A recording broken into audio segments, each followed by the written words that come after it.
have a big night.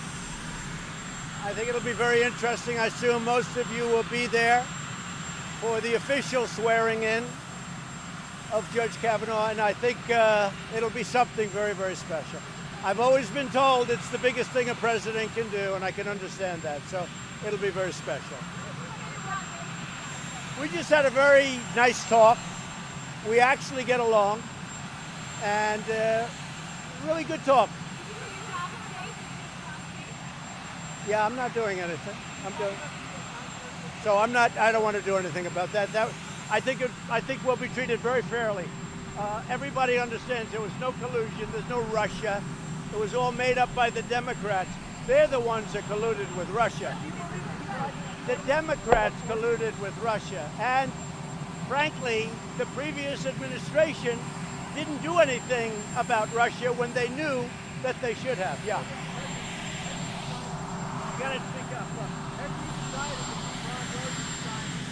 I said that I was going. I'm not making any changes. You'd be the first to know. I'm not making any changes yet. Are you concerned about this body I am concerned about it. I don't like hearing about it. And hopefully that will sort itself out. Right now, nobody knows anything about it, but there's some pretty bad stories going around. I do not like it. Thank you. I'll see you at 7 o'clock. What do you have to say to Taylor Swift now that she's in politics? Taylor Swift's jumping into politics. What do you have to say to her? And what did she say? She said she wants people to vote for Democrats. And not Marsha Blackburn, especially. You know, well, Marsha Blackburn is doing a very good job in Tennessee. She's leading now substantially, which she should. She's a tremendous woman. I'm sure Taylor Swift has nothing or doesn't know anything about her. And let's say that I like Taylor's music about 25% less now, okay? Thank you. So, Jamestown was amazing. I very much appreciate that the Democrats were so respectful because it is what it is. It's a very important moment, 400 years. So I appreciate very much the Democrats. We had great receptivity. I guess I saw you only covered the protester, one protester. But Jamestown I thought was fantastic, and it was treated really, I think, and I obviously thank the Republicans, but I also thank the Democrats. We had one person, and other than that, it was really fantastic. What do you think about the Brazilian president appointing his son to be the ambassador here in the U.S.? Well, I know his son. I find his son to be outstanding. He's a brilliant, wonderful young man. I'm very happy he appointed him. I think it's a great appointment. I know his son, and that's probably why they did it. He's outstanding. I'm very happy with that appointment. No, I don't think it's nepotism because his son helped him very much in the campaign. His son is outstanding. He really is. So I think it's a great appointment. I didn't know that.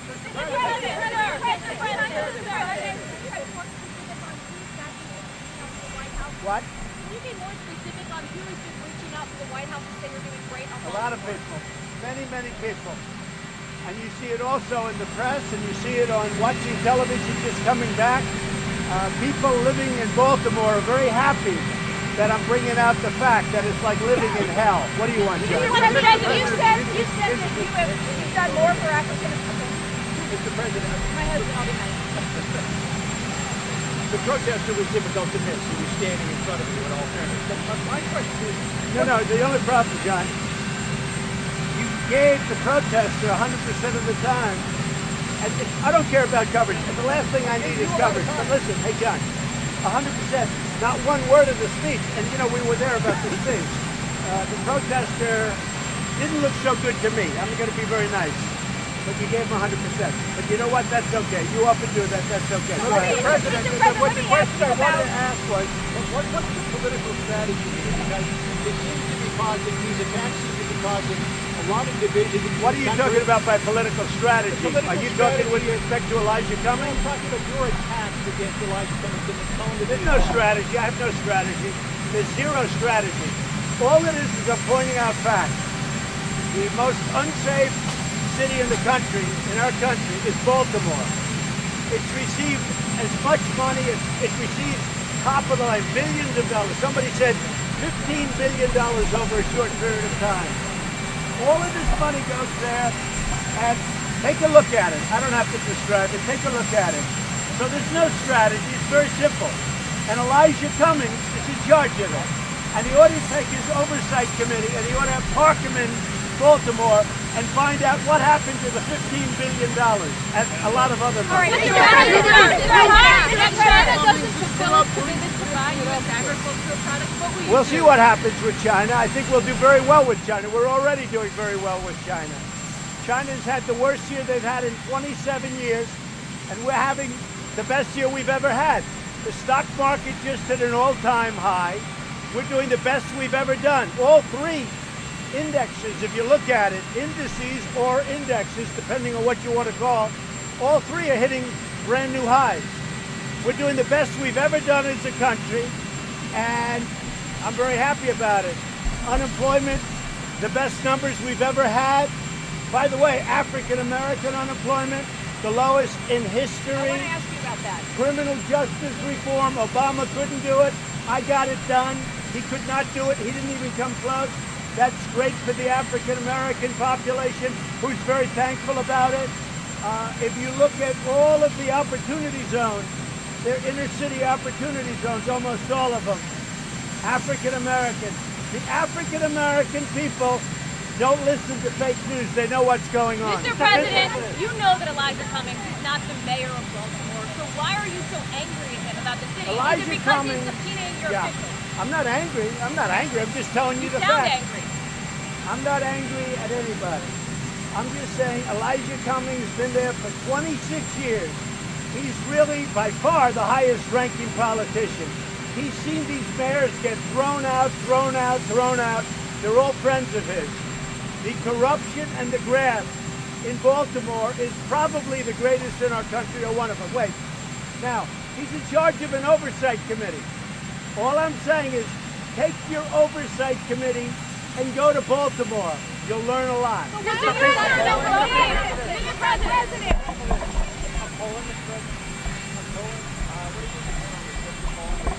Say it. What are you going to do on your trip to Poland, and are you going anywhere else? Well, we have a very good relationship with Poland. I have really a very good relationship with most countries that the news doesn't like talking about.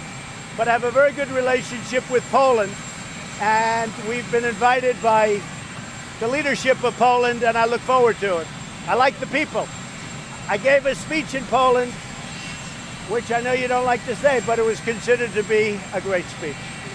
And the reason is that I really feel strongly. I think they're great people. Are you going somewhere else on that Poland trip? We're looking at it. We may go to Denmark. We're looking at it. What place? To be an acting role at DNI? What? Do you want it? Do you not want her to be in the acting role at DNI? We haven't named the acting yet, but we're very happy with the fact that Dan Coates, I like Dan. He's a friend of mine. I mean, I think he's a terrific person. I like him a lot. And there really wasn't conflict. I think it was confusion more than conflict. Dan made statements and they were a little confused. But that was not conflict. Dan is a friend of mine. He's a good man. But I think that John Ratcliffe is going to do an incredible job if he gets approved. He's got to get approved. But I think he'll do a great job. I hope he gets approved. I think we need somebody like that, though. We need somebody strong that can really rein it in, because as I think you've all learned, the intelligence agencies have run amok. They've run amok. On general height, you've done more for African Americans than any other president. A new poll, Quinnipiac poll, came out today saying that 80% of blacks think you're racist. You know why? Because the fake news doesn't report it properly. People like you. Fake news does not report it properly. If the news reported it properly, the right way, What's proper? like instead of a statement like you just made, if the news reported it properly, of all of the things I've done for African Americans, of all of the things that, like criminal justice reform, And we talked like about that. opportunity zones, We like talked all about that. I I'm think I asking do. about the I think I poll. do very well with the African Americans, and I think I'm doing very well right now. And frankly, if I didn't do very well, relatively speaking, as a Republican, I mean, we should be way, way over 50%. But if you look back over 40 years, it just doesn't work that way. if I didn't do well, relatively speaking, I wouldn't be president right now. But if you look at what I've done for African Americans, it's more than almost all presidents. General Height, trade talks with Brazil. What is the U.S. goal in trade talks with Brazil? Well, we have a good relationship with the president of Brazil, and I'm sure we'll be successful in trade talks. We'll have them, and you're just telling me his son was appointed ambassador. I think that's a great appointment because I know his son. I think he's really competent, just like his father. He reminds me of his father, and I like his father, and I think it's a great appointment. Should What are the your views of accuser the of president? General Height be allowed to testify publicly? Well, I'm going to leave that up to the Senate. I am a fan of General Height. We're going to have to see how it all turns out. But I know he's been accused, and he's saying it's a false accusation. Should she be allowed but to have I will a say? leave it up. I hear they did an extensive report, very big, very important. And I will leave that up to the senators. They're very capable people. That includes Democrats and Republicans. I know that you're Because the presidency of China recently, what would you say to him that right now China's economy is not doing that great? You have to speak differently. You have a little. Go ahead. Speak up. Yes. Have you talked to the presidency of China recently? Yes. What would you say to him right now China's economy is not doing great? I would say that his economy is not doing well, China, but I like him a lot. That's what I say to him. There is anything wrong with and the focus on Elijah Cummings and Baltimore. Well, I just explained it. I think I explained it very simply. Elijah Cummings it was a horrible thing the way he spoke to the head of Homeland Security the other day. These people are working hard. They're getting no support from the Democrats. The Democrats refuse to fix the loophole. They refuse to fix asylum. Those two things would make it 95% easier. Instead, I'm relying, and Mexico has been great, but Mexico's done far more than Democrats have. You know, our numbers are way down, which is a positive. Numbers and apprehensions are way down. Mexico now has 21,000, or approximately 21,000 soldiers on the two borders, and they've been really great, I have to say. Now, I don't know that that's going to stay, but what we have to do is fix the loopholes, and the Democrats don't want. The reason is the Democrats want open borders. The problem is open borders mean tremendous crime. People coming in, you have no idea where they're coming from, who they are. I'm president. I can't allow that. So you're not president. Do you have any evidence? I'm going to New York now. I'm going into Manhattan, into the certain area that's a little bit private, put it mildly. And we'll see you there. I don't know who's going, but we'll see you there. We'll then be coming out here. We're being honored by the police, by New York City's finest tonight. And they'll be doing an endorsement, so we're very honored by that. And we will see you probably later. Do you have any questions?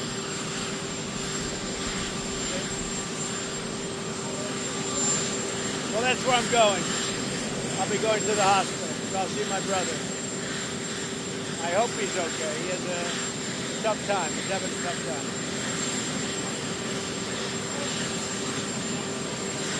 What about it?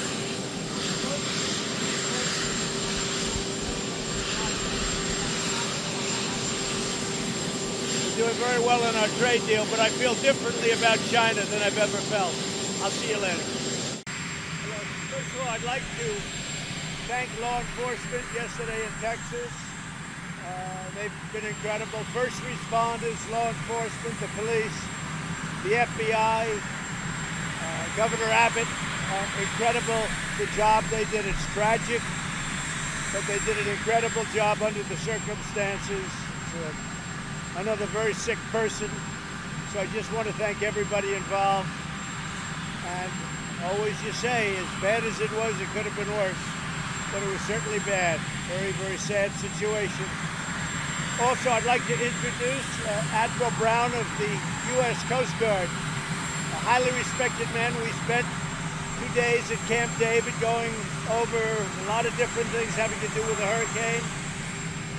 The Admiral's informed me through all of the different sources that he has, but you can pretty much get it on television, Admiral. This is now a Category 5. It seems to be one of the biggest hurricanes we've ever seen. And that's a problem. That's a problem. So I think we have a lot of great people working right now. We don't know where it's going to hit, but we have an idea. Probably a little bit different than the original course. The original course was dead into Florida. Now it seems to be going up towards South Carolina, toward North Carolina. Georgia's going to be hit. Alabama's going to get a piece of it, it looks like. But it can change its course again, and it could go back more toward Florida. So we'll be learning over the next probably less than 24 hours. But it is a very, very powerful hurricane.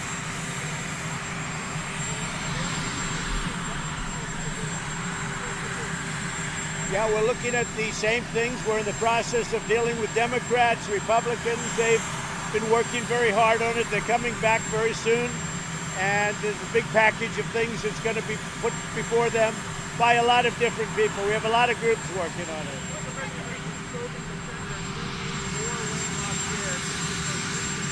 Well, I've been speaking to them. I've been speaking to a lot of senators. We've been speaking to a lot of House members, a lot of Republicans, a lot of Democrats, and people want to do something. So we're going to see. This really hasn't changed anything. We're doing a package, and we'll see how it comes about. It's coming about right now, and a lot of people are talking about it, and that's irrespective of what happened yesterday in Texas.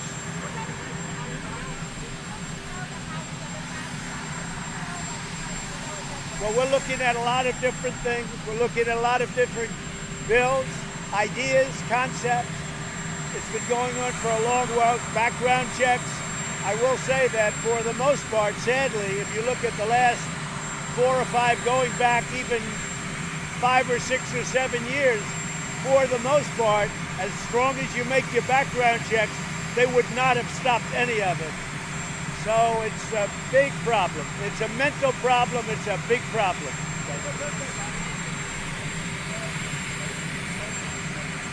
So China is moving along. We're doing very well. It was brought out very strongly today by a number of great economists that because China has devalued their currency so much that in fact they are actually paying for all of the tariffs. We have, in addition to that, as you know, they're pouring money into their economy. So those two things, they are paying for their tariffs. As you know, some new tariffs get on. We're taking in tens of billions of dollars. We're giving some of the money to the farmers. I'm making the farmers more than whole. The farmers are doing better than if China, frankly, were buying. I'm taking a piece of the massive amount of tariffs. We're giving them to the farmers who have been targeted unfairly by China. We are talking to China. The meeting is still on, as you know, in September. That hasn't changed. They haven't changed it. We haven't. We'll see what happens. But we can't allow China to rip us off anymore as a country.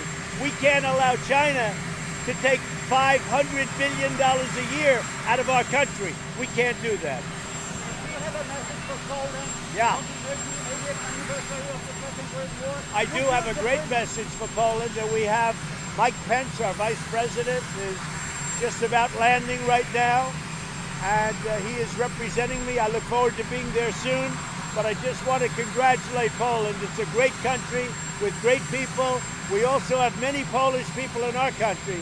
It could be 8 million. We love our Polish friends, and I will be there soon.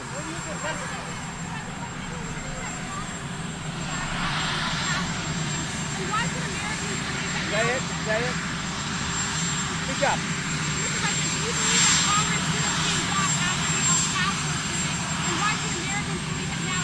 Well, I think Congress has got a lot of thinking to do, frankly, and they have a lot of, they've been doing a lot of work. I will tell you on behalf of Republicans and Democrats, they've been doing a lot of work and having to do with guns. And I think you're going to see some interesting things coming along.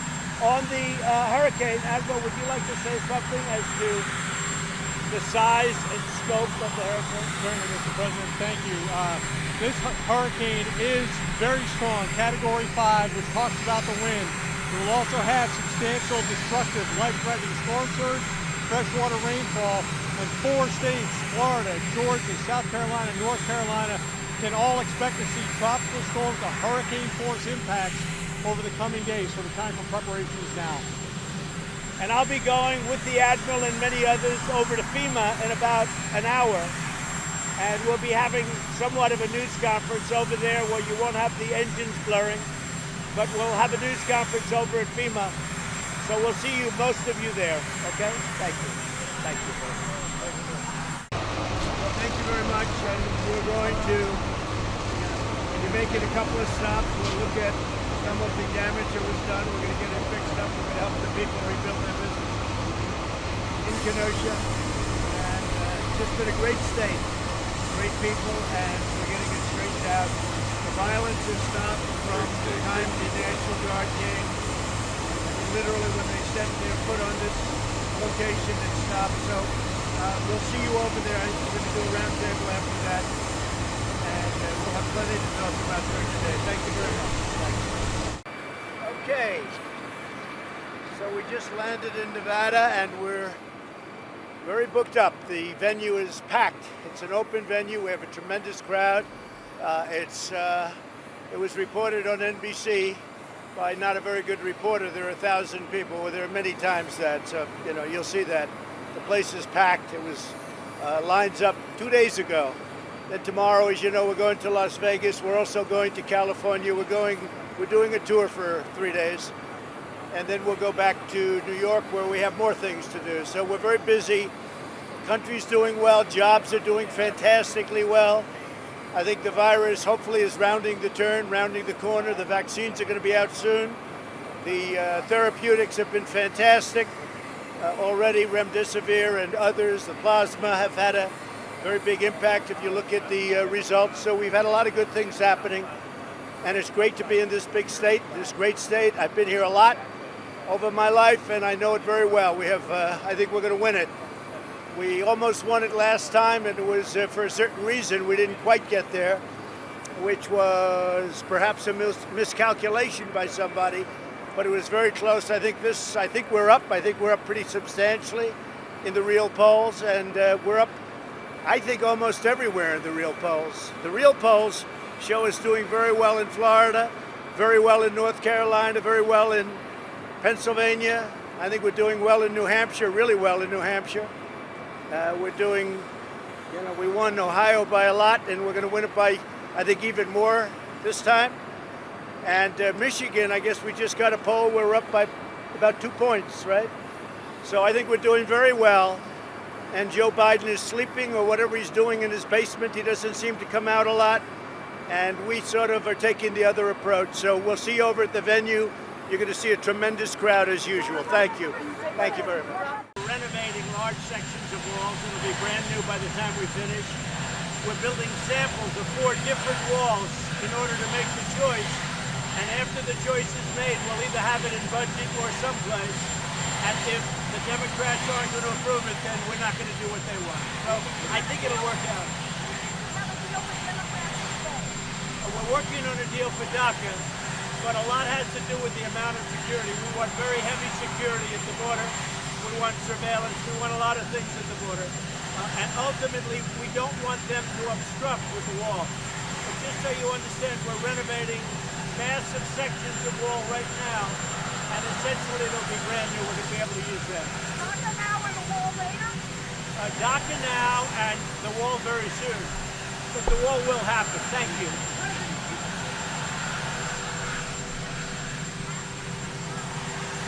Say what? To do what?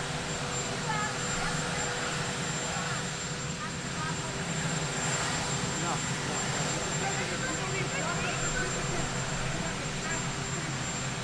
We're not talking about that. We're not talking about amnesty at all. We have not talked about amnesty. There'll be no amnesty. We're not talking about that as part of the transaction. Thank you.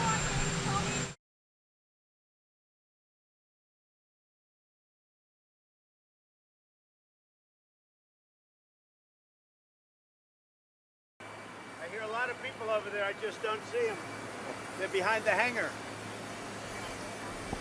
So thank you for being here. We have meetings with FEMA And we have meetings with a lot of people having to do with California, Washington State, and Oregon, and I think they'll go very well. They're doing an incredible job. This is one of the biggest burns we've ever seen, and we have to do a lot about forest management. Obviously, forest management in California is very important, and now it extends to Washington and it extends also to Oregon. There has to be good, strong forest management, which I've been talking about for 3 years with the states, so hopefully they'll start doing that. In the meantime, we're helping them out in a very big way. We have the best people in the world doing this. We have all of our people from FEMA. We have law enforcement here. We have the Army Corps of Engineers. We have basically some other military and military operatives that do this. And I'm going to meet with the governor right now, Gavin Newsom. We've worked very well together. I've approved the emergency declaration, as you know. And I think we'll have a very good meeting. I think you're going to be able to go in, take a few pictures, a shot. We may or may not keep you there. As far as I'm concerned, I'd be okay with it, but maybe the state would rather not have that, and that's okay with me too. So we're going to go in right now. Then we're going, as you know, to Arizona. We're meeting with a very great group of people, Hispanic people, who have done really well, and they understand exactly what's happening, and we've had tremendous support, as you know, and you can see from probably everything, including polls. I don't give a lot of significance to polls, even though we've been getting very good polls. We just got a very good one from Rasmussen, as you probably saw. And we certainly got a very good one from within the Republican Party, 95 to 96%. So we're going to do our meeting now with the state officials, including the governor, and then I'll see you in a little while. And then ultimately, and we're also giving 7 medals to 7 great, really heroes, really, truly heroes. And I look forward to doing that. We'll be doing that. We're going to have a little bit of a press conference inside. Okay? What would you like to see specifically done on the issue of forest management? And is it possible that it's also forest management and climate change? It's both things Well, at the I think same time. something's possible. I think a lot of things are possible. But with regard to the forests, when trees fall down after a short period of time, about 18 months, they become very dry. They become really like a matchstick. And they get up, there's no more water pouring through. And they become very, very, they just explode. They can explode. Also, leaves. When you have years of leaves, dried leaves on the ground, it just sets it up. It's really a fuel for a fire. So they have to do something about it. They also have to do cuts. I mean, people don't like to do cuts, but they have to do cuts in between. So if you do have a fire and it gets away, you'll have a 50-yard cut in between. So it won't be able to catch to the other side. They don't do that. If you go to other countries, you go to Austria, you go to Finland, you go to many different countries, and they don't have fire. I was talking to a head of a major country, and he said, we're a forest nation. We consider ourselves a forest nation. This was in Europe. I said, that's a beautiful term. He said, we have trees that are far more explosive. He meant explosive in terms of fire. But we have trees that are far more explosive than they have in California, and we don't have any problem, because we manage our forests. So we have to do that in California too. So I'll go do this, and we'll see you in a little while. Thank you. Mr. President, you mentioned about... We're here to see your governor and see a lot of your state representatives. But we're also here to see FEMA and thank them for the great job they're doing. We have an army of people here. And it's very dangerous work. We're going to give away 7 medals. I guess some of you will be in there to see the ceremony. I want to thank you for being here. It's a great honor to be here. We're going to Arizona after this, but we're also paying our respects to Oregon and the state of Washington. We're helping them very strongly. We're going to be discussing that inside with FEMA. And they also have a very explosive situation. So we'll be talking about Oregon, the state of Washington, California. This is one of the biggest they've ever had. So we talk about forest management. And I've been talking about it for a long time, and they have to do that. You go to other countries and they don't have this problem, but they have more explosive trees. They catch fire much easier. So we have to talk about that in addition to other things. But we've been working very well with Gavin. We've been working very well with the state. We approved emergency declarations, and hopefully it'll be under control fairly soon. We want to pay our respects to the families and loved ones. We had a number of people die, unfortunately. They got caught. And when you get caught in these things, it's really bad. You bad, so we want to pay our respects. God bless all. We want to pay our respects to the families where they've lost some wonderful people, from what I understand. Mr. President, Climate change plays in the fires for being here. Well, I think this is more of a Chief, no sound. situation. Huh? No sound. You look in other countries. You go to other countries in Europe, Austria, Finland, and numerous countries, and I talk to the heads. They're forest nations. They're in forests, and they don't have problems like this. And they have very explosive trees. They don't have problems like this. So I view that as number one. And that's something we can do something about quickly. When you get into climate change, well, is India going to change its ways? And is China going to change its ways? And Russia? Is Russia going to change its ways? You know, so you have a lot of countries that are going to have to change because they make up, we're just a small speck. They make up a big preponderance of the pollution. And so you have to get them to do it. And nobody ever talks about that. Mr. President, You like that, right? Look at it. You like, Mr. President, I like you. I love you, sir. Mr. President. Owned by the federal government. What is the plan to do something? Say it, about say it? it. The plan What with is the government. plan? Well, we would help them with respect to forest management, and we'll, work along with them, and we already are. We've got large sections of land owned by the federal government, and forest management is not only the leaves that have been sitting there for many years that are dry as a bone, but they're also the trees that go over. Anything over 18 months, it is like a matchstick. It's absolutely like a matchstick. And the standing trees, as you know, they're taking in water, they're wet, and they're much harder to catch. So they have to do forest management. They also have to do cuts, 50-yard cuts, so that if you have a section that goes, it's not going to take the whole, 100,000 acres. So you do cuts, and you can do them in ways that look actually very good, but you have to be able to do them. So, we'll be talking about that. It's very important. The management is very important. That's why you always have them here. When you think of it, you see it in Europe. It doesn't happen because they manage. Well, it doesn't happen much. I have to be exact with you people, you understand that. But it doesn't happen much because they manage their forests and they manage them brilliantly, and they've been doing that for many years. Other places it doesn't happen where they manage their forests, and it should happen here. And they've done something, and I will tell you, federal government is now starting to do it in a very big way, but the state has to really do that. That includes the state of Washington, that includes Oregon. The government says that forest Say it, management what? is a big issue, but he says Say it. he says forest management is a big issue, Governor Newsom, but he says fundamentally this is a climate crisis. Well, that's up to him. Look, he does agree with me on forest management. You have to understand, when I first started talking about it 3 years ago, nobody agreed with me. Now everybody agrees that forest management is a very important subject. And you can do it beautifully, but if you did manage your forest, and if you removed all of that really dry and just, it's like explosive is the only word. You drop a cigarette on it, you come back a half hour later and you have a forest fire. If you don't have that sitting there, nothing's going to burn. Because the last thing to go are the bases of the trees, because they're soaking wet from the trees soaking up the water. So they have to be able to do that. If they do that, they're going to have a much different situation. But every year it's the same thing. And this one's a very big one. This is a number of big ones. You put them together and it's a big monster. How Yeah. long Mr. President? What do you say to critics who say it's just been 3 weeks to say something about California? Do you care? No, I said it immediately. Do you care And about I the blue spoke, states let me as just well? tell you about your nasty question. I got a call from the governor immediately, and I called him immediately. In fact, he returned my call.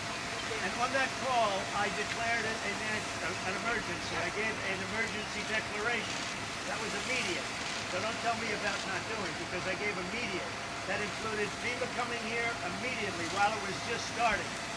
FEMA and everything else. So that's a nasty question. How do you What feel is your about relationship with Governor the Newsom? Say it. What is your relationship with Governor Newsom? I think it's very good. We have a good relationship.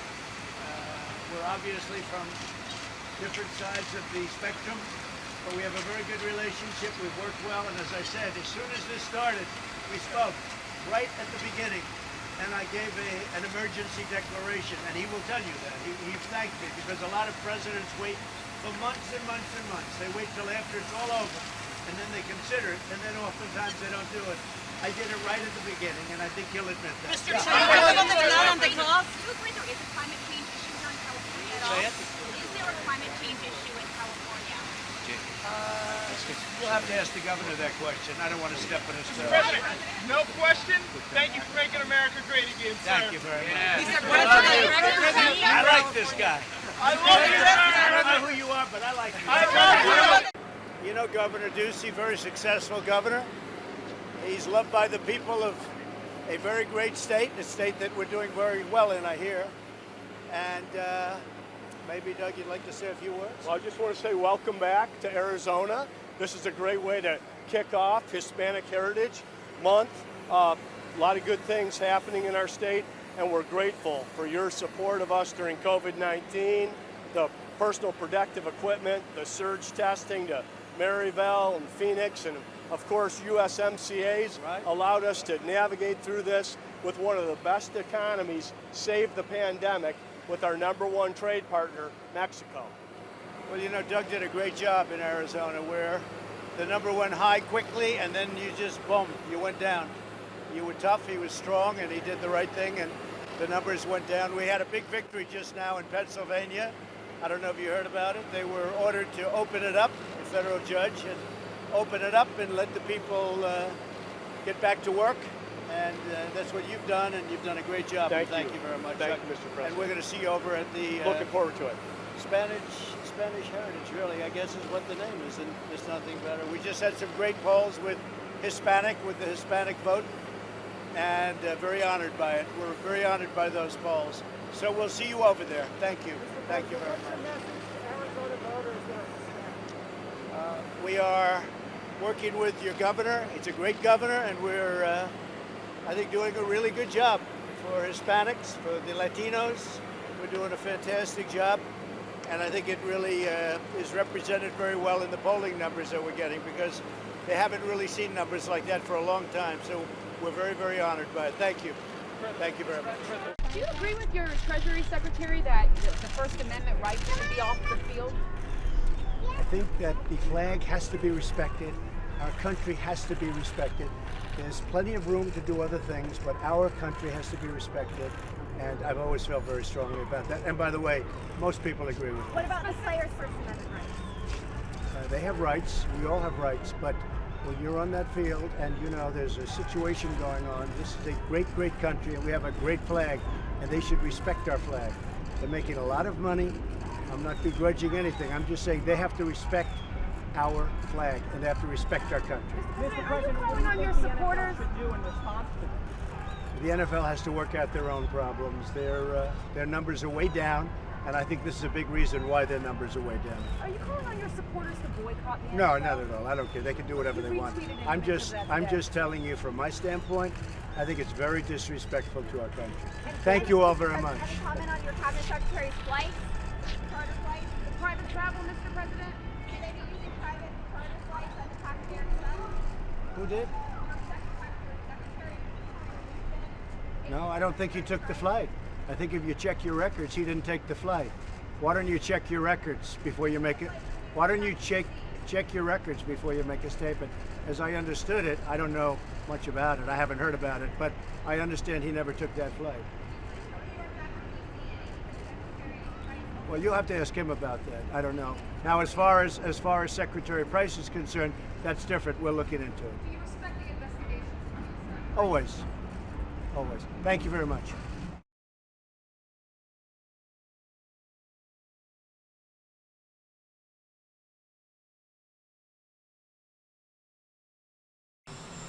Hello, everybody. I just watched a little bit of this on television. It's a disgrace to our country. It's another witch hunt. Here we go again. It's Adam Schiff and his crew making up stories and sitting there like pious, whatever you want to call them. It's just really a disgrace. It's a terrible thing for our country. They can't do any work. They're frozen. The Democrats are going to lose the election. They know it. That's why they're doing it. And it should never be allowed, what's happened to this president. And despite that, I think I've done just about more than any president in his first 2.5 years in office. If you look, I think you'll see very few could compete with the things we've done for our military, for the economy. We have the best economy anywhere in the world, by far. We've rebuilt our military. We've done so many things that are so incredible with tax cuts and regulation. And I have to put up with Adam Schiff on an absolutely perfect phone call to the new president of Ukraine. That was a perfect call. But Adam Schiff doesn't talk about Joe Biden and his son walking away with millions of dollars from Ukraine and then millions of dollars from China, walking away in a quick meeting, walking away with millions of dollars. He doesn't talk about Joe Biden firing a prosecutor. And if that prosecutor's not fired, he's not going to give him money from the United States of America. They don't talk about that. My call was perfect. The president yesterday of Ukraine said there was no pressure put on him whatsoever, none whatsoever. And he said it loud and clear for the press. What these guys are doing, Democrats are doing to this country, is a disgrace, and it shouldn't be allowed. There should be a way of stopping it, maybe legally through the courts, but they're going to tie up our country. We can't talk about gun regulation. We can't talk about anything because, frankly, they're so tied up, they're so screwed up, nothing gets done except when I do it. I'm using Mexico to protect our border because the Democrats won't change loopholes in asylum. When you think of that, and I want to thank Mexico, 27,000 soldiers they have. But think of how bad that is. Think of it. Well, we use Mexico because the Democrats won't fix our broken immigration system. We need their votes. If we don't get their votes, we can't do it. And the Republicans are all on board. They want to fix it, but the Democrats won't do it. They don't want to talk about infrastructure. They don't want to talk about lowering drug prices. They don't want to talk about anything because they're fixated on this. And Nancy Pelosi has been hijacked by the radical left, and everybody knows it. Thank you. Hello, everybody. So we have good news. Pastor Andrew Brunson is in the air from Turkey.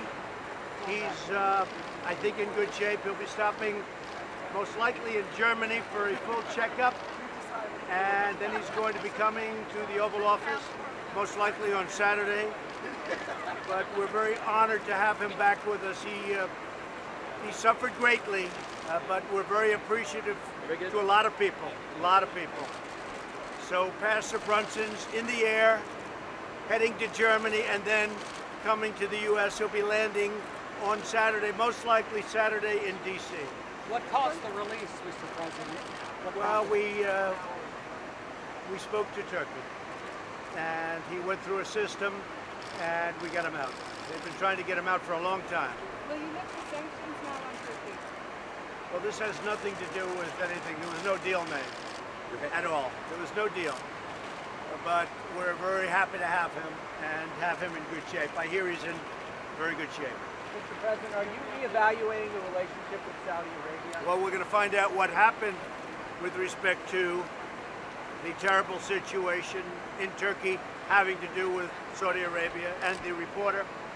And nobody knows quite yet. Nobody's been able to put it all together. People are starting to form ideas, and as they're formed, we'll let you know. But it certainly is a terrible thing. Has their record been overlooked for too long? Excuse me? Has their record otherwise been overlooked for too long? Well, I think a lot of records are overlooked. If you look at Iran, if you look at so many other countries, take a look at Syria, you take a look at a lot of countries' records have been overlooked. But this is a very serious thing, and we're looking at it in a very serious manner. Okay? And we'll see you. We have a big crowd. Have you spoken to the king of Saudi Arabia about this? I have not. I have not called. I will be calling. I will be calling at some point King Solomon. You know, you're right in the way of the camera behind you. I'm sure they think you're a very good-looking guy, but maybe not that good from the back, right? All right. So go ahead. So you plan to call him soon? Could you tell us I'll be speaking to him. Yes, pretty soon. What will that conference be like? Well, I can't tell you, but I will say that they are looking very hard and fast. And not only us, a lot of people are looking to find out because it is potentially a really, really terrible situation. So we'll see what happens. Should the Treasury Secretary develop such a close relationship? Yes? Was it a mistake for Jared to develop such a close relationship? No, I don't know if it's any closer than other relationships that people have.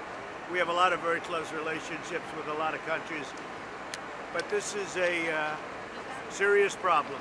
Is Thank it right you. for the Treasury Secretary to go to their investment conference? Well, I guess a lot of people are going over to an investment conference, and he actually called this morning, and he will make that determination. But he was partially over there anyway. A lot of people are going over to the investment conference. We'll see what happens. Maybe some won't be going. We'll make that determination very soon. Have you read the- We'll see you over at the rally. Have you read the UN climate? Well, thank you very much. I'm very happy to report tremendous success with respect to Turkey. And I want to thank President Erdogan. I want to thank our Vice President Mike Pence, our Secretary of State Mike Pompeo. Great job. All of the people that we sent over the last 3 days. We sent an early group. This is an amazing outcome. This is an outcome, regardless of how the press would like to damp it down. This was something that they've been trying to get for 10 years. You would have lost millions and millions of lives. They couldn't get it without a little rough love, as I called it. I just put out. They needed a little bit of that at the beginning. And then everybody said, wow, this is tougher than we thought.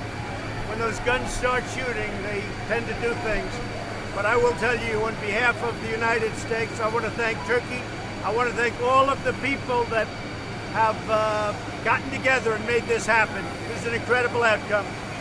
So you have a 22-mile strip that for many, many years, Turkey, in all fairness, they've had a legitimate problem with it. They had terrorists, they had a lot of people in there that they couldn't have. They've suffered a lot of loss of lives also, and they had to have it cleaned out. But once you start that, it gets to be to a point where a tremendous amount of bad things can happen. So a process started, and we started to negotiate, and I think that obviously the sanctions and tariffs were going to be very biting. I'm glad we don't have to do it. We'll be taking them off very quickly as soon as this is finalized.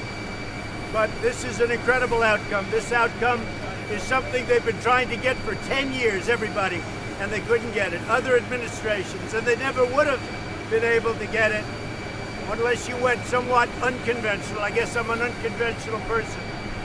I took a lot of heat from a lot of people, even some of the people in my own party, but they were there. In the end, they were there. They're all there. Look, this is about the nation. This isn't about Republicans or Democrats. This is about our nation. So we have a 5-day ceasefire. During that 5 days, the Kurds and other people they're going to be taken great care of. They're going to be moving around, moving out of a safe zone, which is something that Turkey has always wanted. The ISIS, they call them Daesh, but we call them ISIS. The ISIS fighters that we have captured, they'll be under very, very strict control of various different groups, but we will be watching, we will be in charge, and they'll be under very, very powerful and strict control. And we've gotten everything we could have ever dreamed of, and we're also going to be able to bring our people back home, but we'll be able to have control of ISIS total. We'll be able to do whatever we have to do to get the rest of ISIS wherever they may be. They're never going to be ruling us. And I want to thank everybody. And the other thing I want to thank, as a group, I want to thank the Kurds, because they were incredibly happy with this solution. This is a solution that really, well, it saved their lives, frankly. It saved their lives.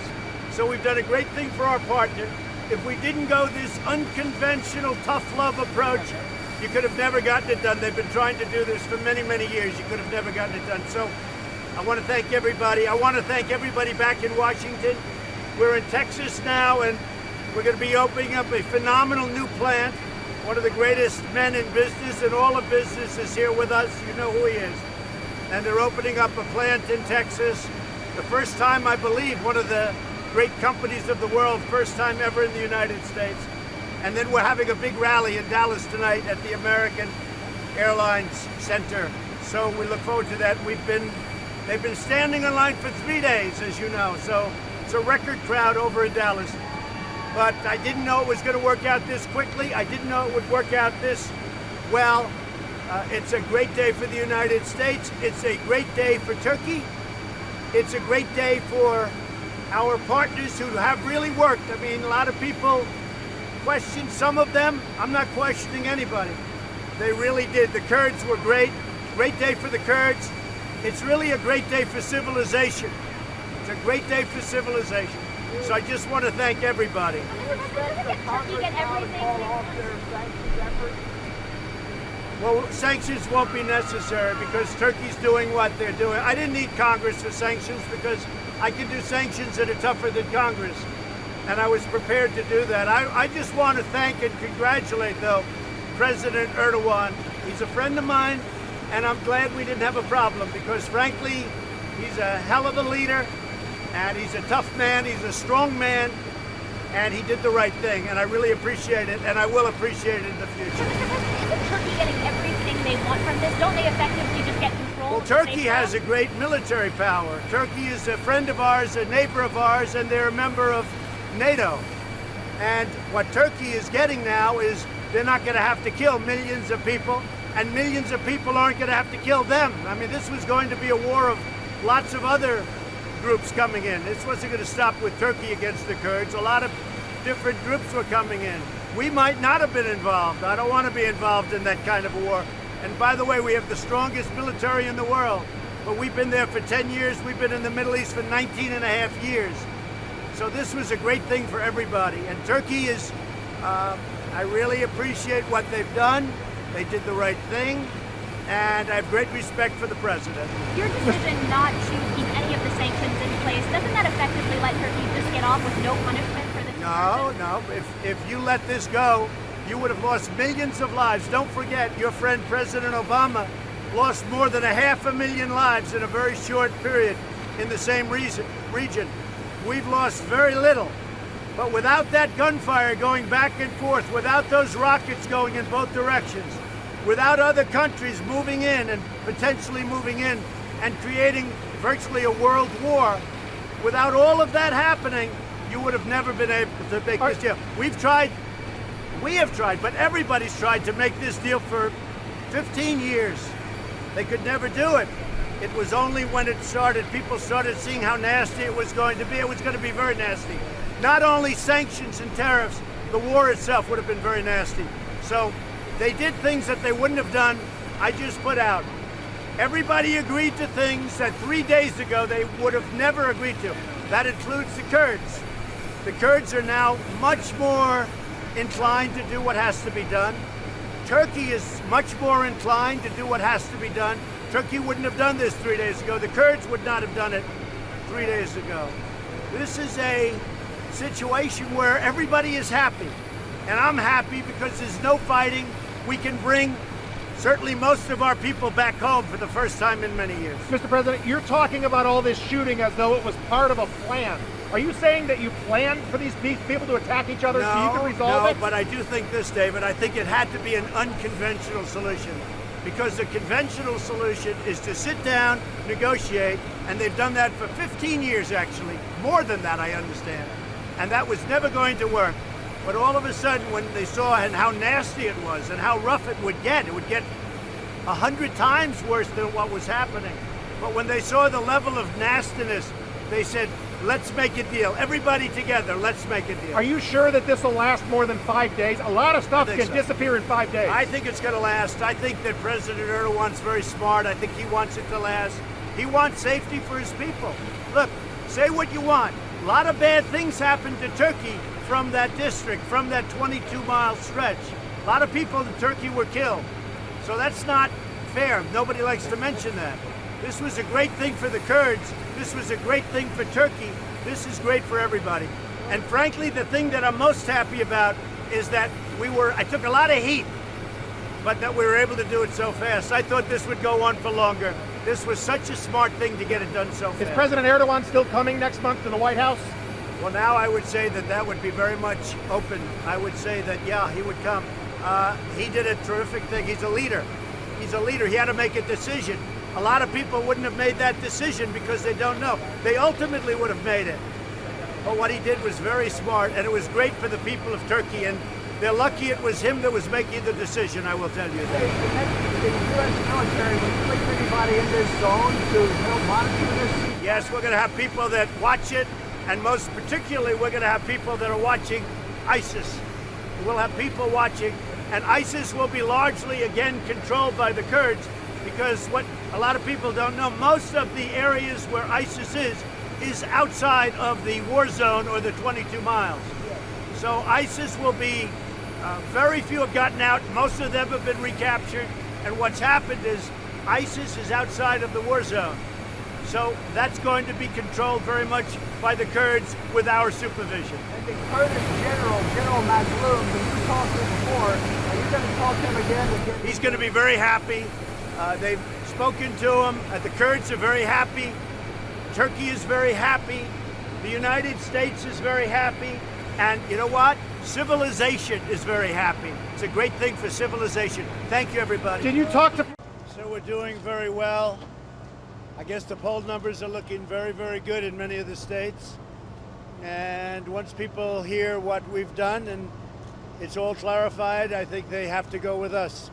We're in a great state right now, and we look forward to doing something that's going to be exciting. The crowd is very big. All of the crowds have been incredible, and they've been incredible size, too. I don't think there's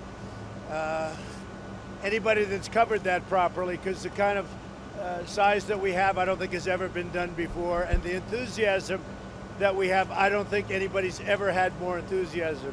So it's a real honor. We will see you in a little while. I assume you're all going, and we'll see you over in Carson City. Any update on stimulus talks? Is there any... Yeah, we're talking about it. I think Nancy Pelosi maybe is coming along. We'll find out. We want to do it. I want to do it at a bigger number than she wants. That doesn't mean all the Republicans agree with me, but I think they will in the end. If she would go along, I think they would too on stimulus. So let's see what happens. Thank you very much. See you over there. Hello, everybody. You know our senator, you know our governor. They're great, both of them, and they're doing a terrific job. We have a big 2 speeches today, and we have thousands and thousands of people waiting. There's never been anything like this, I will say that. With being very humble, I'll say that, Jeff. Is that okay? But there's never been anything like it. We have tremendous crowds. You saw the lines. They formed 2 days ago. So we're going to make 2 stops, and you're going to be with us a little bit, and I know you're going to be with us a little bit. And we have a very exciting election coming up. We're doing very well in North Carolina, very well in Florida, very well. Pretty much everywhere we're looking, we're doing very well. And when people find out really what we've done and how good the economy is and how it's coming back, the numbers are fantastic. So we seem to be in very good shape. Any questions? Stimulus, can you give us the latest on stimulus talks? On stimulus talks? Yeah, we're having talks today. We're discussing it today very solidly. We'll see what happens. Have you talked with Leader McConnell? Nancy Pelosi at this moment does not want to do anything that's going to affect the election. And I think it will affect the election negatively for her. So we'll see what happens, but there are talks going on as we speak. Have you talked with Leader McConnell? I don't want to comment on that. But the Republicans will come along. Mr. President, why did you criticize Dr. Fauci? Does it have anything to do with his high standing in public sentiment? No, I think really Dr. Fauci's a very nice man, but we let him do what he wants to do. He gets a lot of television. He loves being on television, and we let him do it. Sometimes he says things that are a little bit off, and they get built up, unfortunately, but he's a nice guy. I like him, but he's called a lot of bad calls. He said, don't wear a mask, and he said, don't ban China. They were bad calls. He admits that, and I don't hold that against him. If I did, I wouldn't have him. No, I think he's a nice guy. Huh? Why not fire him? I don't want to. I don't want to hurt him. He's been there for about 350 years. I don't want to hurt him. Sir, today that Dr. Fauci said not to wear a mask, but he's been saying to wear a mask for months. Well, they used to say don't wear a mask. So, you know, you have people on both sides of it. But I'm okay, excuse me, I'm okay with masks. I like it. I think it's good. A lot of people like it. This gentleman has done an incredible job in Arizona, and he's taken a very tough stand, but he's let his economy grow. And frankly, if they would have done that in Michigan and various other places where the governors just shut it down for everybody except for a husband, his attitude, you know, they had a spike, and he let the spike play, and they were careful, and now your state is really in great shape. Thank you, Mr. President. Thank you. So proud of you. Chief of Staff said today that there'll be a lawsuit filed on Section 230 on the tech company. Who said that? Who said that? Mark Meadows said that as soon as today there could be a lawsuit filed. Well, you know, they've been given great protection, And when they take down people like Charlie Kirk, you know, Charlie Kirk is a terrific person. And I just heard that he was taken down. And how can you take down Charlie Kirk? He's mainstream, conservative, but solid as a rock. He represents a point of view, and he's putting up something from the New York Post, which is a respected newspaper. I'll tell you what, the biggest winner in this whole thing is a newspaper called the New York Post, the oldest paper in our country. So what they have done is I'm very proud of them. Are you filing a lawsuit, or is the campaign filing? You'll be seeing very soon. People understand that when it comes to science and a new virus, things change. Scientists learn new things, and that's why Fauci and some scientists change their recommendations. You don't understand. I understand well. You don't understand, and you never have understood. Sir, is this election going to be a repeat of 2016? I think so. I think we'll do better than 2016. We're way ahead of where we were in 2016, and I've done things that nobody's ever done. We built the greatest economy in the world, and we're building it rapidly again. If you look at Arizona, you look at the job they've done, and I'm just leaving other states. I mean, every one of these Republican-run states are doing phenomenally. The Democrat-run states are not, but they're not going to affect our numbers very much. I think they're going to open up on November 4th. They'll be opening up on November 4th. And by the way, the fact that Kristen Welker is, you know, a dyed-in-the-wool radical left Democrat or whatever she is, okay, then ask, why are you defending her? Then ask her, why did she delete her account? Would you please have her put her account back? And you know what? It's not going to affect, I know you want to stick up. It's not going to affect me. I'm going to be there. But, you know, I told you about the last one, and I was right. And I told you about Savannah Guthrie, and I was right. And I'm telling you about Kristen Welker. Kristen Welker should put all of her statements back on. She deleted her entire account. She shouldn't do that. What about the mics? Are they trying to have? What? Are they trying to have the moderator be able to turn off the mics? Is that what? I have no idea. Well, Mr. President, what are you testing? I'm doing this. What am I doing to prepare? I'm doing this. I've done very well in debates, and you know, you do what you do. You just do what you do. The last debate I had 2-on-1. I usually have 2-on-1 at least, and I did well on the last debate, and we did well with Savannah Guthrie based on reports. But all you can do is look. You know, you go around. We do interviews with you. This is like, I call this debate prep. This is actually tougher than a debate, if you want to know the truth. Will you do the testing before the debate, and will you authorize? Say it. Will you do the testing before the debate? And will testing? Yes, the COVID testing. And will you authorize your doctors to tell us when? Sure, I would have no problem with it. I'm not only am I free, positive or whatever, what would you call it? I'm totally free, right? Not only am I free, I'm immune, they say. They say if you've had it, you're immune. Now the question is, are you immune for 4 months or for the rest of your life? That's the only thing we don't know. Will you authorize your doctors to tell you when you tested negative last before the last Sure, is that debate? very important to you? Yes, You seem sir, to it be is. so intent. But if it's so important to you, why is it so important to you? Because we want to know how long I know, the but debate why? has been. Why? We want to know if you followed the rules. I know, but why is it so important to Will you? you authorize your Look at the doctors to release dedication. that Yeah, information? my doctors have already given it. You know, my doctors have given more information than has been given on any human being in the history of the world. To authorize that, Mr. President. One of your campaign strategy seems to be to call Biden a criminal. Why is that? He is a criminal. He's a criminal. He got caught, read his laptop, and you know who's a criminal? You're a criminal for not reporting it. You are a criminal for not reporting it. Let me tell you something. Joe Biden is a criminal, and he's been a criminal for a long time, and you're a criminal in the media for not reporting it. Good luck, everybody. Have a good time. Have a good time. Thank you, and shalom. It is wonderful to be here in Israel. President Rivlin, Mrs. Rivlin, Prime Minister Netanyahu, Mrs. Netanyahu, thank you very much. I am deeply grateful for your invitation and very, very honored to be with you.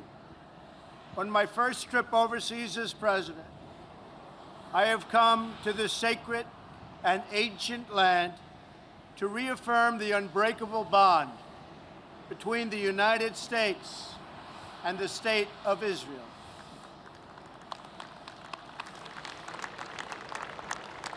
In this land so rich in history, Israel has built one of the world's great civilizations, a strong, resilient, determined, and prosperous nation. It is also a nation forged in the commitment that we will never allow the horrors and atrocities of the last century to be repeated.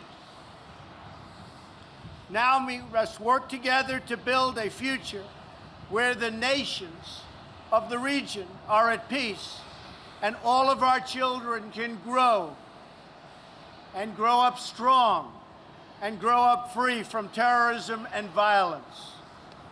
During my travels in recent days, I have found new reasons for hope. I have just concluded a visit to Saudi Arabia, where yesterday I met with King Salman and with the leaders from across the Muslim and Arab world. In that visit, we reached historic agreements to pursue greater and greater cooperation in the fight against terrorism and its evil ideology. My future travels will take me to visit Pope Francis at the Vatican, and then our NATO and European allies. We have before us a rare opportunity to bring security and stability and peace to this region and to its people, defeating terrorism and creating a future of harmony, prosperity, and peace. But we can only get there working together. There is no other way. Mr. President, Mr. Prime Minister, I look forward to working closely with both of you during my stay.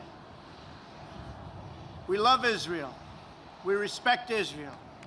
And I send your people the warmest greetings from your friend and ally, all of the people in the United States of America. We are with you. Thank you, and God bless you. Thank you.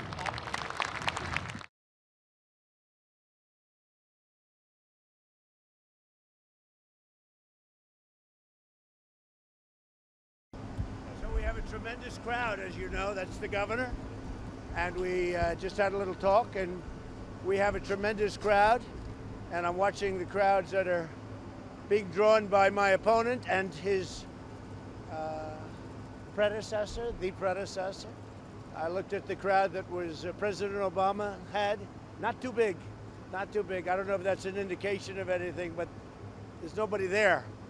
And we have, the governor was just telling me we have tens of thousands of people. And we've had it everywhere. Then we're going to Wisconsin. I hear the crowds are very big up in Wisconsin. And we're going to do, so we're doing 2 more today, and then we're doing a number tomorrow, and we're going to take this right up until the end. And then I suspect I'll rest for about 2 hours, but we'll see what happens. But I think we're doing very well. The numbers are coming in unbelievably well. I don't believe the media's talking about them. I'm not sure the media knows exactly what's happening yet. But in Florida, we're doing very well. North Carolina doing very well. Iowa doing very well. The governor was just telling me that in Ohio we're doing great. I think they pulled back, pulled out. Something happened, but they seem to have pulled out. And we'll see what happens. We'll see what happens. Mr. President. What worries you? Well, we have 10 days, and you know, nothing worries me. I think we're doing just very well. You look at the numbers in Florida, we're way ahead where we were 4 years ago, right? Way ahead where we were 4 years ago, and I think I can say that everywhere else. In North Carolina, we're way ahead where we were 4 years ago.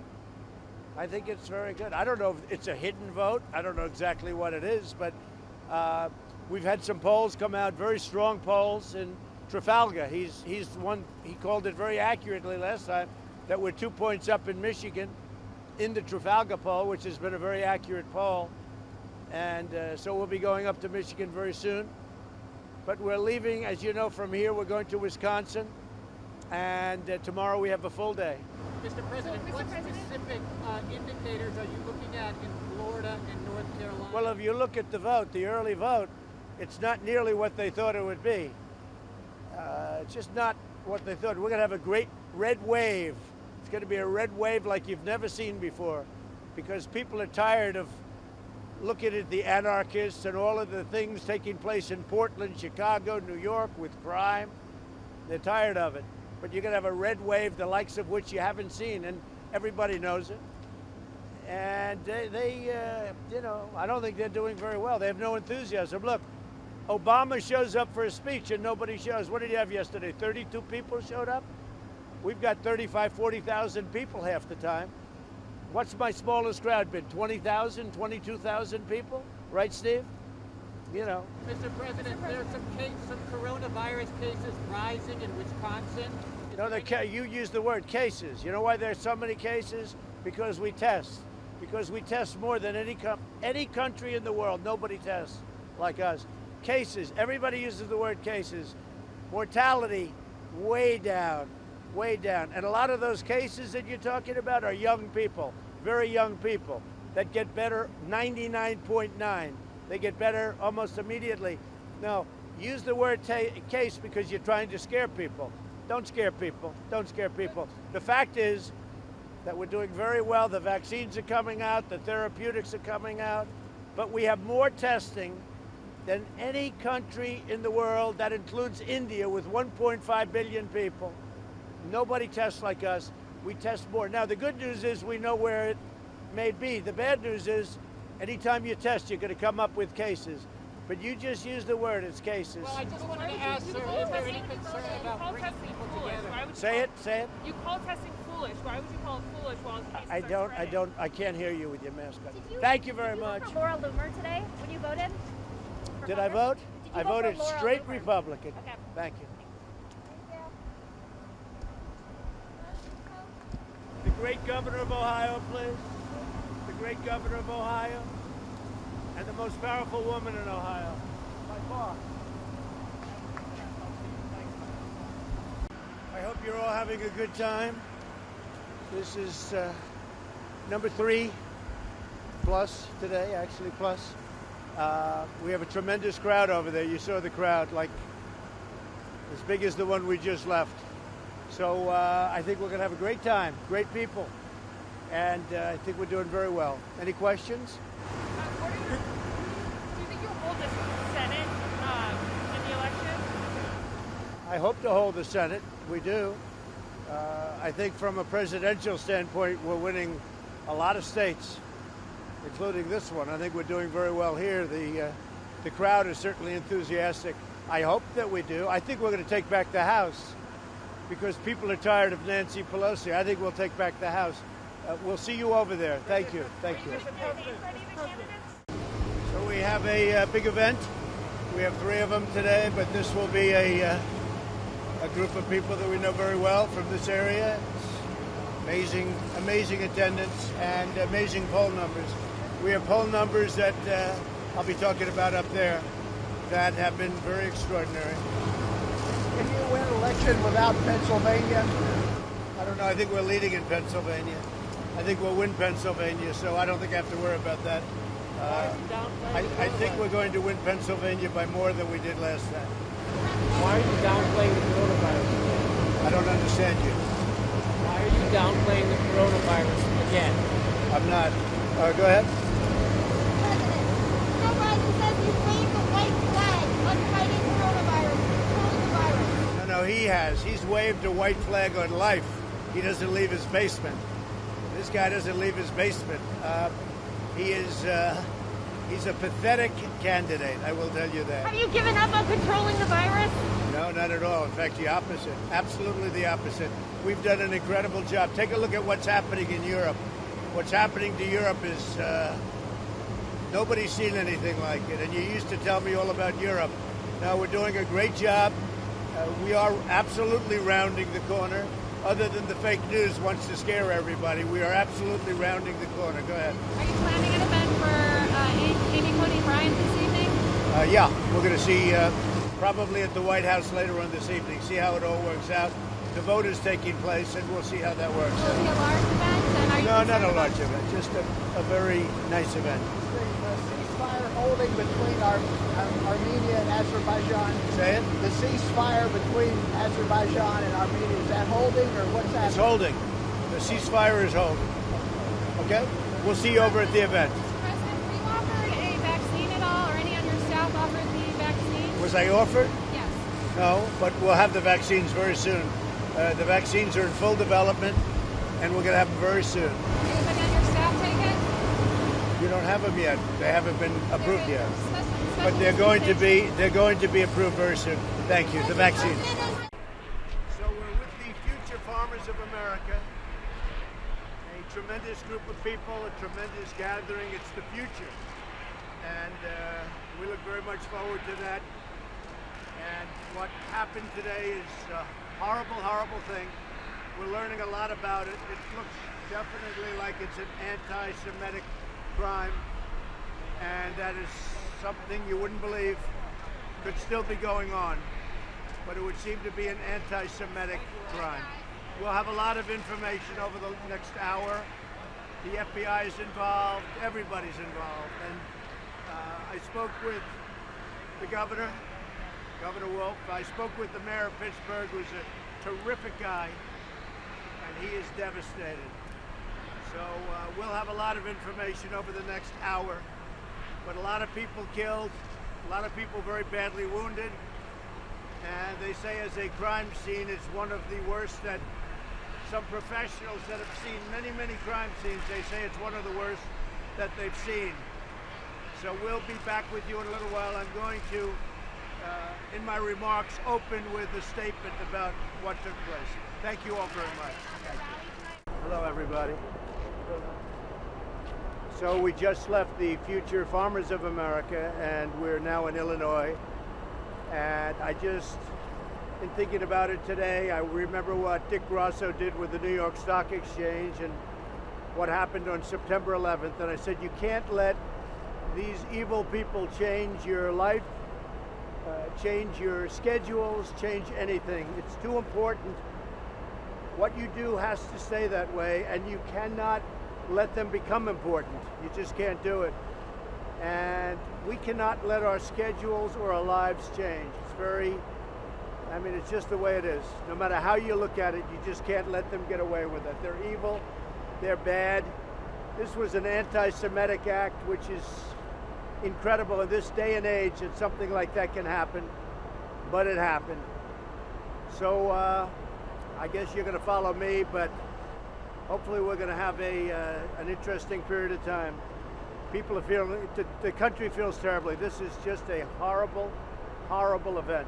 And it's very interesting because over the years, as I was growing older and doing business, and you'd see attacks like this, and you'd say, terrible. As president, it's a level of terribleness and horror that you can't even believe. It's hard to believe. It's just, you stand as president and you do what people say is a good job. What I say, you just do the absolute best. You say something like this and you see something like this and you say, how can it happen? As president, as bad as you felt before, you feel worse. And I just find it hard to believe. You know what's going on. It's at least 11 people are dead.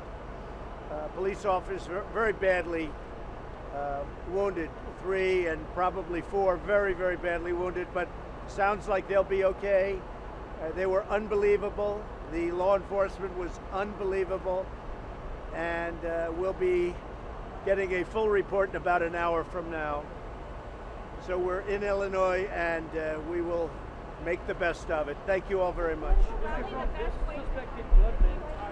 Excuse me? Yeah, go ahead.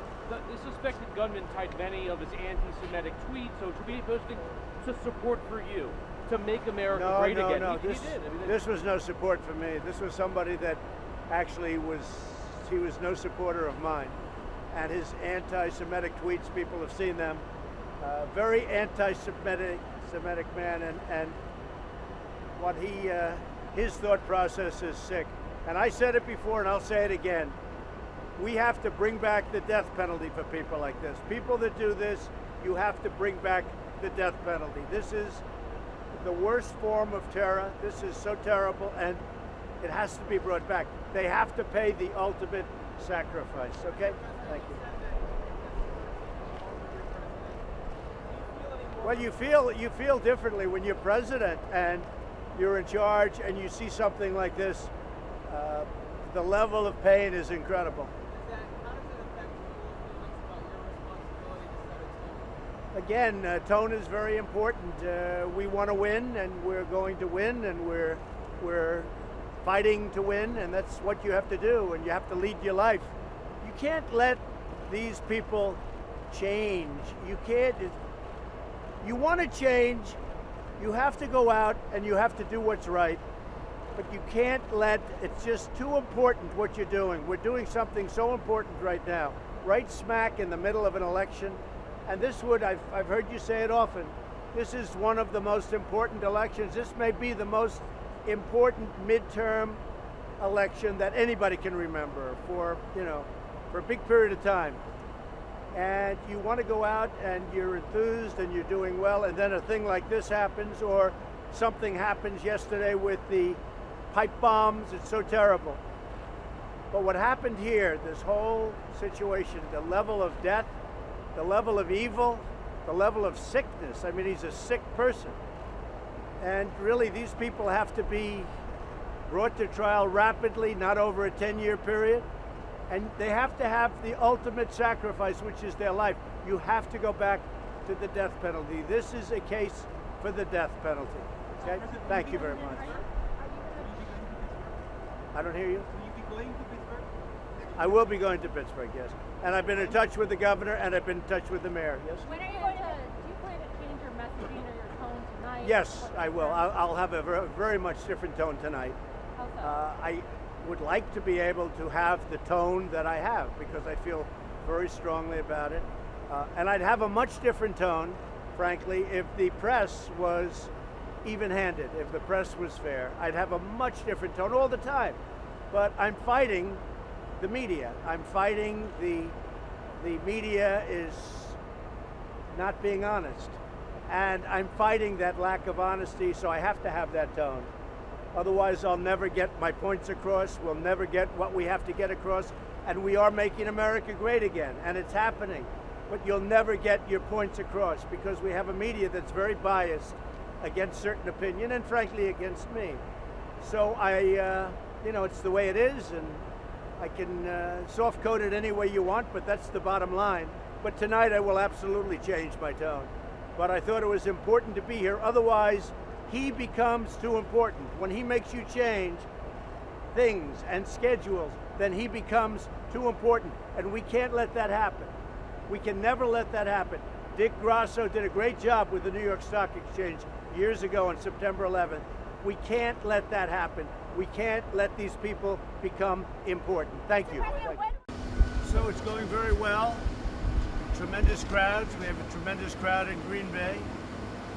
We were going to have 25,000 people at least in Minnesota, but the governor wanted it to be, freedom of speech. 250 people, and rather than canceling, I'm going to see the people. Probably a lot of people are going to be showing up anyway, but we're going to have 25,000 at least. You have a very big crowd here. We have a big crowd everywhere. There's something going on that's very exciting, and I think you're going to see that on November 3rd. But who knows? But you're going to see some very exciting things. Yeah, go ahead. Mr. President, do you think it's at all dangerous to be holding these big rallies while the numbers are going up here in the Midwest? No, I don't at all, no. And they're outdoor rallies. They're all outdoor. Well, if you could speak to the governor of Minnesota right now, what would you say? I could probably speak to him. I could probably call him. I haven't. But I think the people of Minnesota are very angry about it, from what I understand. Number one, they went through riots, and we saved them with the riots, but we should have been called a long time before. And they've gone through a lot, the people of Minnesota. Minneapolis has been a disaster. And look, it hasn't been won since 1972, but I think we have a good chance. There's tremendous spirit. It's a great place. I like it. I have a lot of friends there. So we'll see what happens. But I think it's crazy when you have 25,000 people want to go. Very wide, very open, outside. And they want to go and they say 250 people. I think it's a very bad decision by the governor, but they were hoping I'd cancel. and I'll go up to see the 250 people. Thank you very much. So thank you very much. We've had a very big day. We have 2 more stops, this one and then Michigan. And Grand Rapids, that's where we ended the last campaign.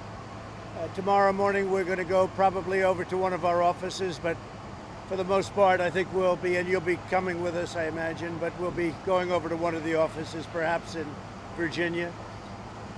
It's been an amazing day. It's been an amazing 2 days. I don't think anybody's ever seen crowds like this. We're getting very good results from early voting and from ballots, and we'll have to see how it all works out. We won't know for a little while. I think the Pennsylvania decision by the Supreme Court is a very dangerous decision. I think it's a decision that allows tremendous cheating to go on after the fact, but before the votes are tabulated. I think it's a very, very dangerous decision for our country, and I hope it's going to be readjusted. We'll be asking for that, but it is a horrendous decision for our country. It's a mistake. It allows cheating. It allows cheating at a very high level, and very easy cheating too. They have much commentary about it on television. I noticed on the way over, they have a lot of commentary about it, how it totally opens up Pennsylvania for cheating. And we can't let that happen to the people of Pennsylvania or to the people of our country. So we'll see what happens. We'll see what happens. But we cannot let that, and I'm saying this before the fact, not after the fact. We can't let that happen to the people of our country. So thank you very much. I hope you enjoy the speech. Yes. You are a few hours from voting day. Are you nervous about anything? Here you are just a few hours before voting day. Are you nervous about anything? Before, I think we're in a much stronger position than we were 4 years ago. The campaign, I mean, you're witness to it. The campaign has even more energy. The crowds are much bigger. They're much bigger, and we had the biggest crowds ever, and these crowds are much bigger. Nobody's ever seen this. This has never happened before. And there's a tremendous spirit. Even the organic, you know, where they have 100 miles of cars, where they have thousands of tractors, where they have 6,000 boats in a lake or in the ocean or in a canal. Nobody's ever seen this before. And, you know, I'm honored to be a part of it. I'm just a part of it. I'm representative of it, but I'm really just a part of it. And I'm really honored by it. And I think you're going to see all of those people voting. And it's going to be a wave. That's my opinion. But I've never seen anything like it either. You go to Kenosha, or you go to Grand Rapids. Grand Rapids, they say it's like an unlimited number of people. Kenosha, they say they've never seen anything like it. We're going to be there in half an hour, so you'll see. Are you expecting a long night tomorrow night? You think it's going to be a long, late night? Very concerned about Pennsylvania. Philadelphia is known for bad things happening with voting. You know that. And it's been known for it for a long time. And I'm very concerned when the court allows you to go outside of the November 3rd date, and they allow you to do all sorts of things for an extended period of time. Bad things will happen. And bad things lead to other type things. It's a very dangerous thing for our country. And I hope the Supreme Court has the wisdom to change it, because they can't let it stand. All they have to do is look at the commentators on television that are experts at this, and they will say it will allow cheating. It's almost like putting officials that are political hacks in many cases, and not the most honorable people. It's like putting them on the honor system.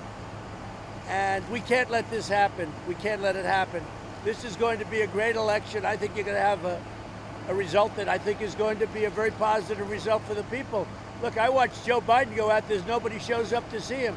He's got the circles. He can't fill up the circles.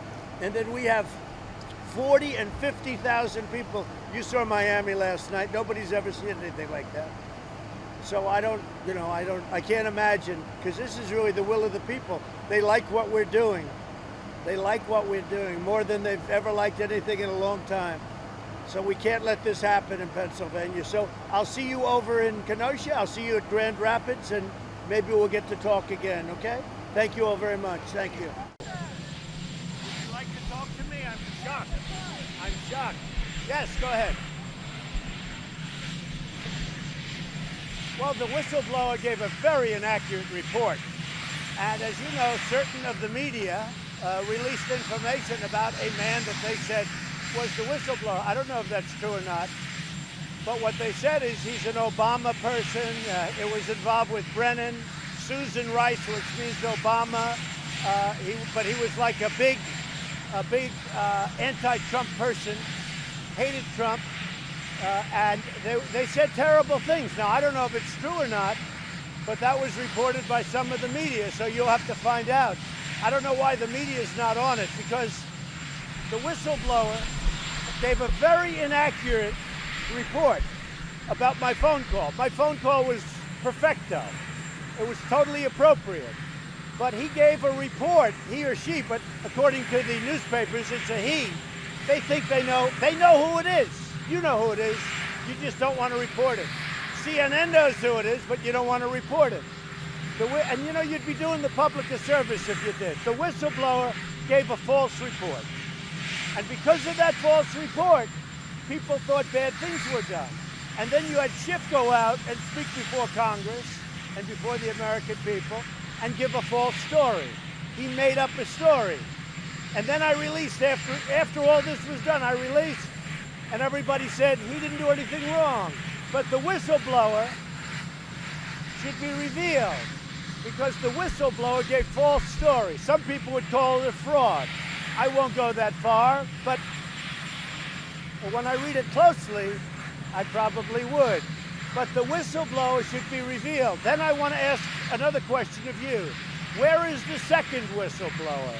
And why did Schiff make a lie when he said about what I said on the phone call? And why didn't the lieutenant colonel say that he wrote a letter to the White House with certain little comments about the phone call? And all of those many people that listened to the phone call, why didn't they have a problem with it? Because they didn't have. Many people listened to calls between, I know that. And for instance, the Secretary of State Pompeo was on the call. Nobody had, with all of those people, very few people that I know came forward. And they only came forward when you asked. And some of them are never Trumpers. So, but why didn't all of those people listening to this absolutely, totally appropriate phone call, why didn't they come forward? So, you know, it's a whole scam. It's an impeachment scam. And you know what it is? It's between the Democrats and the fake news media. We'll be showing that to you real soon, okay? Yeah, go ahead. Go ahead. In terms of the African American community, are you concerned that the possibility of impeachment might hurt your standing? No, I think I have a great standing in the African American community, because if you look at what we've done, as you know, we have the best unemployment numbers in the history of our country for African Americans. We have the best poverty numbers. We have the best employment numbers. And I'm doing great. African American community gets it. And I did criminal justice reform. Nobody else. I did it. Without me, you don't have criminal justice reform. And that was for the African Americans more than anybody else. So I think my standing in the African community, African American community, is maybe the best. We're going to see. We're going to see in 1 year. But I think that I'm going to get a tremendous percentage of votes from the African American. I did one other thing. I did opportunity zones. And these are neighborhoods that a lot of people wouldn't be investing now because of what I did with Tim Scott and some others. But Tim Scott was fantastic, of South Carolina. We did opportunity zones. It's an incredible thing.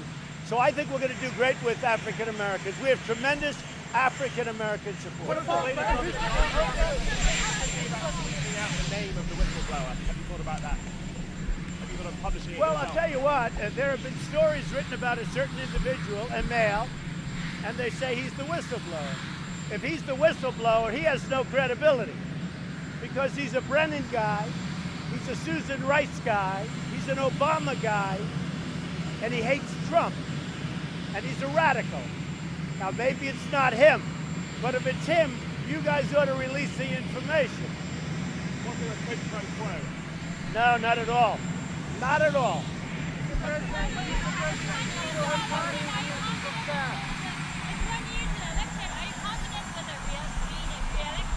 Are you confident being re-elected again? Very confident. Our poll numbers are great. We're doing very well in the polls. And by the way, not that it's very important because you got elected, but the impeachment polls have been very, very strong, and especially in the swing states. I think you see that. The swing states, they don't want to hear about it. And we have polls, people don't want to hear about impeachment. The only one that wants impeachment to talk about it is the fake media and the Democrats, who basically, they work for the media. The way I look at it, the Democrats work for the media. Is there any progress on the meeting place with China? Have you spoken? Yeah, there's progress, and first I want to get the deal. I mean, the meeting place to me is going to be pretty easy, but first we'll see if we get the deal. And if we get the deal, the meeting place will come very easily. It'll be someplace in the U.S. According to several recent polls, more Americans want you to be impeached and removed. No, you're reading the wrong polls. You're reading the wrong polls. You're reading. Let me just tell you. I have the real polls. The CNN polls are fake. The Fox polls have always been lousy. I tell them they ought to get themselves a new pollster. But the real polls, if you look at the polls, that came out this morning, people don't want anything to do with impeachment. It's a phony scam. It's a hoax. And the whistleblower should be revealed because the whistleblower gave false information. Do you still have confidence in Mick Mulvaney? Well, he's working. As long as he's with me, I have confidence. So in the UK, do you side with Boris Johnson or Nigel Farage if you had to Well, choose? I like them both. Look, I think Boris is the right man for the times. He's really for the times. He's a great gentleman. He's a wonderful guy. He's tough, he's smart, and I think he's going to do something. I just hope he does it so the U.S., which is by far the biggest economy in the world, not even close. Since I took office, we picked up trillions of dollars, trillions. And frankly, China has lost trillions of dollars, as you very well know. We're far and away the #1 economy in the world. And if you do it a certain way, we're prohibited from trading with the UK. That would be very bad for the UK because we can do much more business than the European Union. So I think Boris will get it right. They're both friends of mine. What I'd like to see is for Nigel and Boris to come together. I think that's a possibility. How strong is your support for Ukraine in their conflict with Russia? Very good. Have you ever called Putin to get out of Ukraine? Yeah, my support is very good. My relationship with Ukraine is very good. My relationship with Russia is very good. My relationship with China is very good. People don't understand. I get along, but nobody's going to mess with me. Do you have any status update on the John Durham investigation? The John Durham investigation is moving along. That's up to Attorney General Barr, highly respected. John Durham is one of the most respected prosecutors in the last 50 years of this country. And I let them do their thing. It's Bill Barr and John Durham. And what they come up with will, I think, be very meaningful. We'll see what happens. I do not get involved with it. That's up to them. And by the way, I'd be allowed to get involved with it if I wanted to. But I chose not to. It's up to Bill Barr. But the John Durham investigation is a very important, I feel, one of the most important investigations in the history of our country. Okay? Do you have a date or venue for the president? Say it? Do you have a date or venue? No, we don't, but it could happen. Something like that could happen. I know they'd like to meet, and something like that could happen.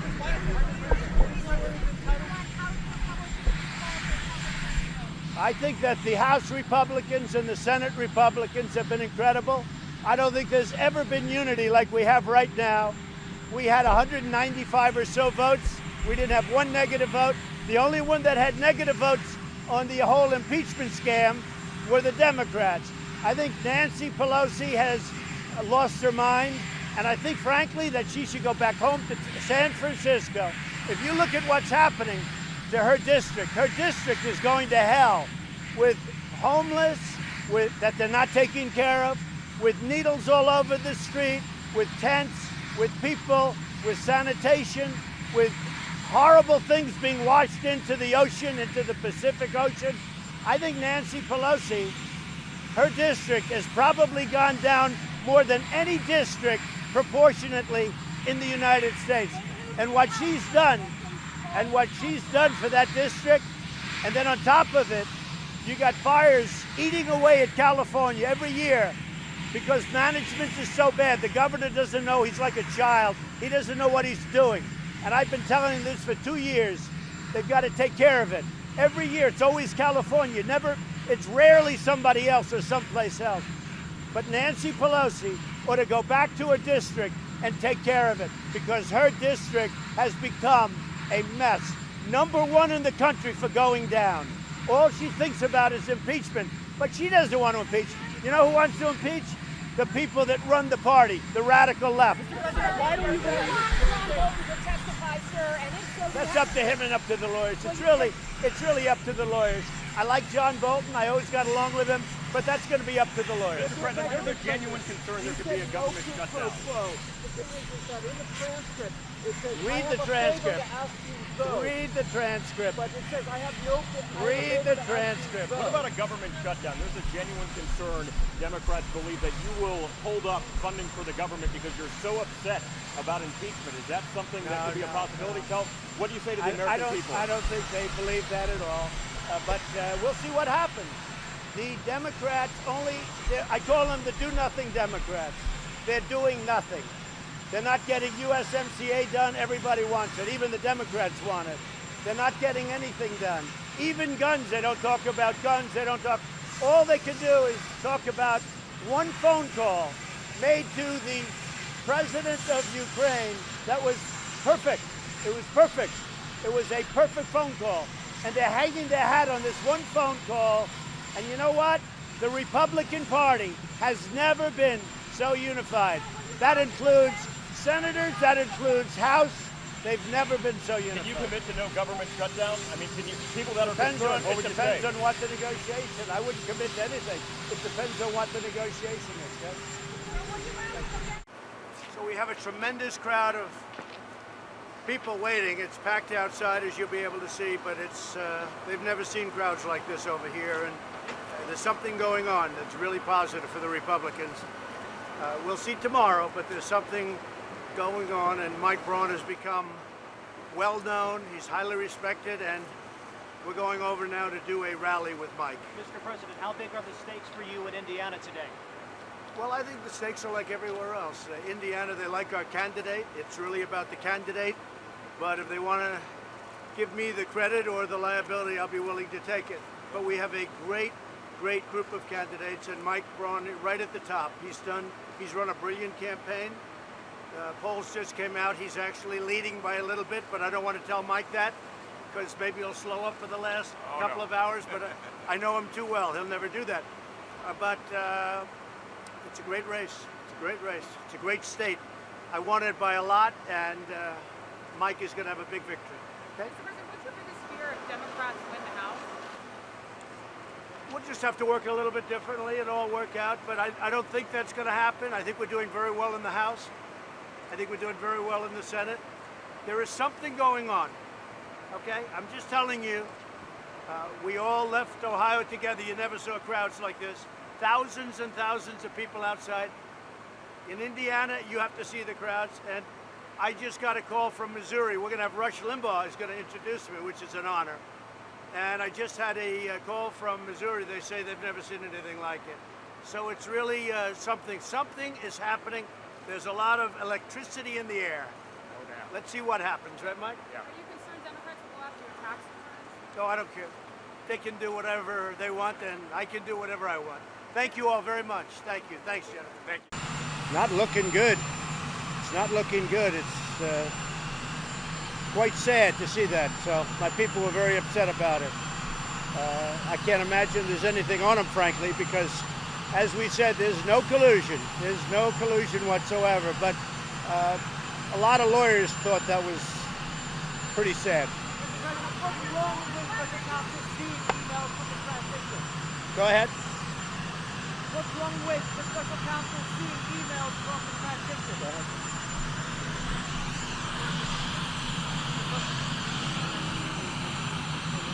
A little louder, helicopter, a lot of noise. Yeah. Yeah, that's right. It is the anniversary, and hopefully everything will normalize with Cuba. But right now, they are not doing the right thing. And when they don't do the right thing, we're not going to do the right thing. That's all there is to it. We have to be strong with Cuba. The Cuban people are incredible people. They support me very strongly. But we'll get Cuba straightened out.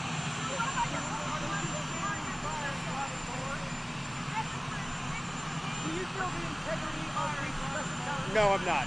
No. What else? What, are you surprised? What? I did speak to Cindy McCain, and I wish her well. I wish John well.